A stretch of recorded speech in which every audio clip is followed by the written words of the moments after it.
January 30th, Sunday. Back up at the farm.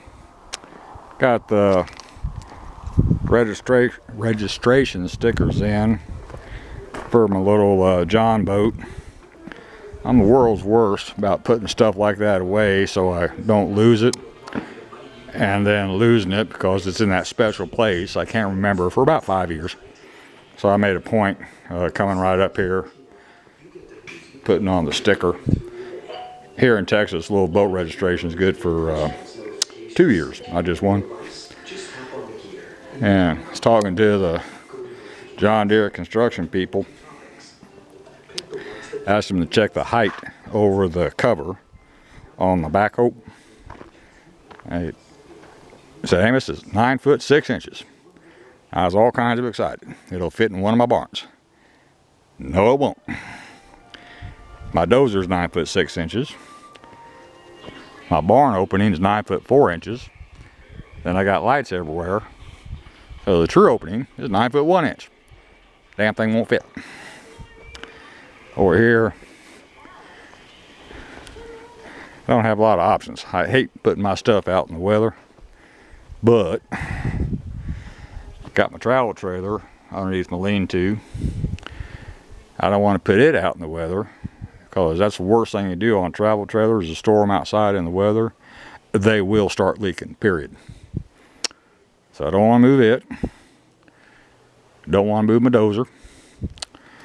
The lean-to on my big barn is even lower in height than the door opening and the usable space inside the barn. Can't put it there. So what the hell am I going to do? Wife suggested we get one of these little cheap, there ain't nothing cheap, but they're like RV covers. Usually it's just a roof system screwed into the ground, open sides and ends. At least it'll have a cover over it. Oh, that's an option. They're $1,500, $2,000. If I build a lean-to like this over there on the west wall of the new barn, the cost of materials, it's going to be over $3,000. Plus, me and the wife have to do it.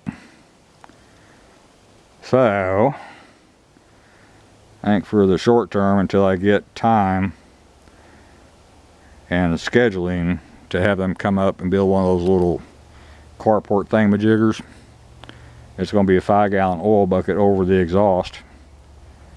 And it has bandle covers over the instrument cluster. And it's somewhat weather tight. Now this construction equipment is designed and built to be stored outside. Problem is you get all your red wasps and everything. The rodents get in there, start munching on the wire insulation, build a nest where they shouldn't be building a nest. It just causes a bunch of troubles. If it's inside a building, like the ones I have, where I use the rodenticide to keep the mice down, I got no rodent problem. I don't get red wasps on anything in there. They tend to stay up in the eaves.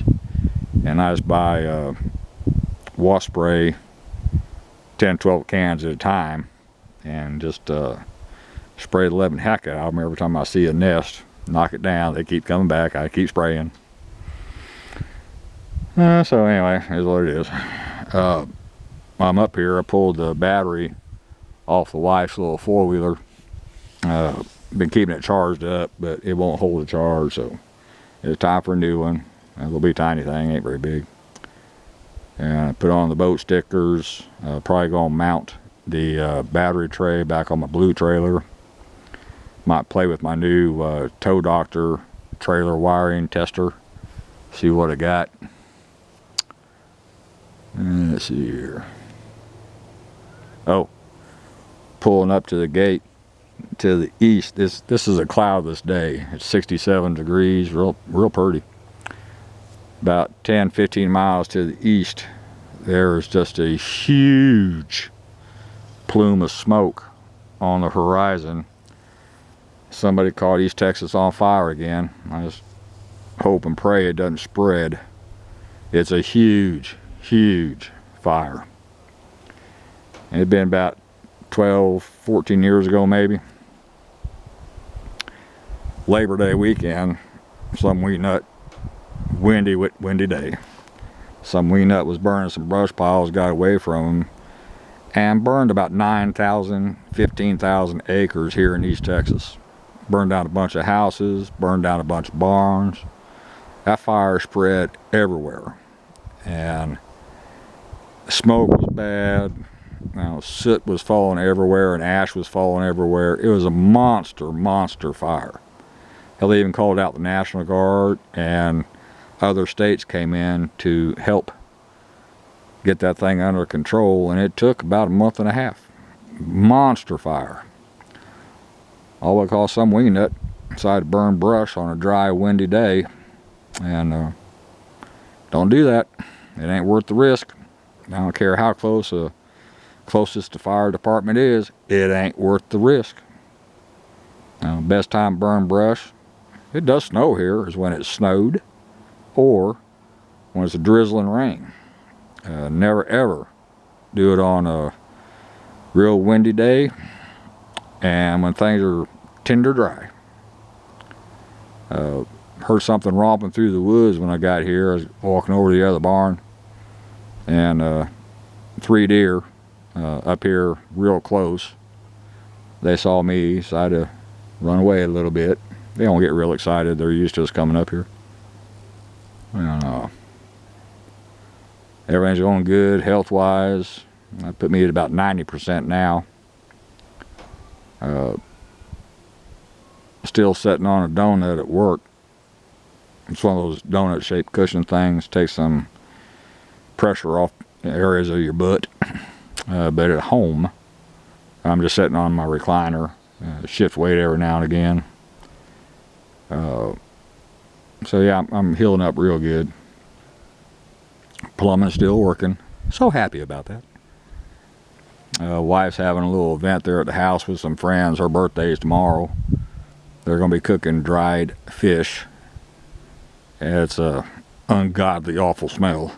She's going to do it outside. I got a little fish cooker out there. So they're all going to chit-chat and eat dried fish. So I think I'll just go to the farm. Gorgeous day. A little bit breezy. 67 degrees. And on, I believe, either Thursday morning or Friday morning, it's supposed to be 19 damn degrees. It's just insane. Still dealing with shortages of everything, particularly at my factory. My raw material, I buy a lot of copper tubing, and I mean a lot. Normally, pre-pandemic, it was 2, maybe 4 weeks on the outside. I've had some orders entered for 7 months, and they don't have a ship date yet. It's just ridiculous. So I'm constantly scrambling, trying to find the copper tubing that I need. You don't go to Lowe's and get it. This is specialized tubing. I buy mill direct. It's not easy to find, and there's only one mill in North America that will maintain my quality specs. So I can't go to an alternate mill because their copper's junk. I can't make parts out of it. Some of my suppliers try to double their price on components, copper parts. And all I did was make a couple phone calls, found an alternate supplier that meets my real tight quality standards at the original price as the first supplier. So they just lost an account and that they have had for close to 50 years between my dad's old company and my company. Got greedy. And, I'm about as vendor loyal as they come until you treat me wrong. And then, sorry, I'll never go back to them. And I told them what was going to happen because they asked, Amos, what do you think the industry is going to think of this? I said, they're going to drop you like a hot potato. I said, that's ridiculous. You don't double the dang price. They didn't listen to me, so they lost one good account, and they're going to lose all their others. Same thing on aluminum to make coils with. 2-week lead times out to 2.5, 3 months. It's just ridiculous. So people mention the Biden economy and the inflation we're in. Here's the problem. When these prices get jacked up in the stratosphere on raw materials, labor, freight, utilities, everything, they will never come back down. This is the new normal. So it's not like, the freight lines are hitting you with a fuel surcharge of 18%. That's there forever. Fuel drops back, they're still going to have that fuel surcharge. They will not remove it. The suppliers that have increased their pricing substantially because of labor costs, if labor ever goes down, it doesn't matter. Those increased prices will stay there forever. Now, how do I know this? Because I've increased my pricing. Some of my prices have gone up 35%. Customers screaming. All I tell them is, hey, what are your other suppliers doing? Well, they raise their prices too. I said, well, welcome to my world. I said, all my costs have gone up. I have got to raise my prices to stay in business. It is what it is. I got no choice. And I have not lost a single account. Because they understand, because they're dealing with it too. So for the American people, we're screwed. These high prices are here to stay. Get used to it. But anyway, I'm just going to enjoy my Sunday. It's going to be a long video.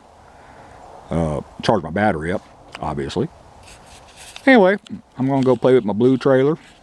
Put my battery box on. Might play with my new tow doctor thing. See if I like it. And that's about all for this one. Thank you.